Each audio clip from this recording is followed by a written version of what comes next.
2017ல 6 வயது சிறுமிய பாலியல் வன்கொடுமை செய்து அந்த குழந்தையினுடைய சடலத்தை எரித்த 22 வயதான தர்ஷன் அப்படிங்கிற ஒரு பெயரை தமிழ்நாட்டுல இருக்க எந்த ஒரு மக்களுமே மறந்திருக்க மாட்டாங்க. இந்த கொடூர சம்பவம் தமிழ்நாட்டை மட்டுமில்லாம ஒட்டுமொத்த நாட்டையுமே ஒரு உலுக்கிய மிகப்பெரிய சம்பவமா தான் பார்க்கப்பட்டது. இந்த வழக்குல 90 நாட்களுக்குள்ள குற்றப்பத்திரிகை தாக்கல் செய்யாத ஒரே காரணத்துக்காக தர்ஷனுக்கு ஜாமீன் வழங்கப்பட்டது. ஜாமீன்ல வெளியே வந்த தர்ஷன் தன்னுடைய பெற்ற தாய் அப்படின்னு கூட பாரபட்சம் பார்க்காம தாயை கழுத்தை நெரித்து கொலை செய்து தாய்கிட்ட இருந்த 25 சவரன் நகையோட மும்பைக்கு தப்பி சென்ற தர்ஷனை தமிழக காவல் படையினர் அவரை கைது செய்து சிறையில் அடைச்சாங்க.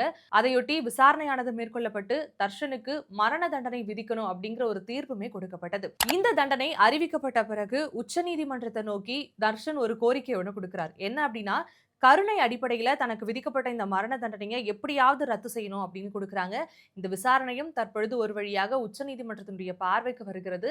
வந்த பிறகுதான் மக்கள் அனைவருமே எதிர்பாராத ஒரு தீர்ப்பை தர்ஷனுக்கு உச்சநீதிமன்றம் கொடுத்திருக்கு. அதுக்கு முன்னாடி உச்சநீதிமன்றத்தினுடைய தரப்புல இருந்து ஒரு கிளாரிபிகேஷன் கொடுத்திருக்காங்க. என்ன அப்படின்னா, தர்ஷனுக்கு ஒருவேளை ஆயுள் தண்டனை கொடுத்திருந்தாங்க அப்படின்னா உச்சநீதிமன்றம் இந்த மனுவை பரிசீலனையே செய்திருக்க மாட்டோம். இது மரண தண்டனை அப்படிங்கிற ஒரு காரணத்துக்காக மட்டும்தான் இந்த வழக்கை எடுத்து நாங்க விசாரிக்கிறோம் அப்படின்னு சொல்லியிருக்காங்க. அதையொட்டி தர்ஷனுக்கு விதிக்கப்பட்ட இந்த மரண தண்டனை அப்படிங்கறத உச்சநீதிமன்றம் இந்த மரண தண்டனையை ரத்து செஞ்சிருக்காங்க. அதோட மட்டும் இல்லாம தர்ஷனை உடனடியா விடுவிக்கணும் அப்படிங்கிற ஒரு தீர்ப்பையுமே உச்சநீதிமன்றம் கொடுத்திருக்காங்க. நாட்டையே உலுக்கிய மிகப்பெரிய சம்பவமாக பார்க்கப்படும் இந்த சம்பவத்துல தர்ஷனை விடுவிச்சிருக்காங்க அப்படிங்கிறது மிகப்பெரிய குழப்பத்தையும் பேசு பொருளையுமே இப்போ சமூகத்துல உருவாக்கி இருக்கு.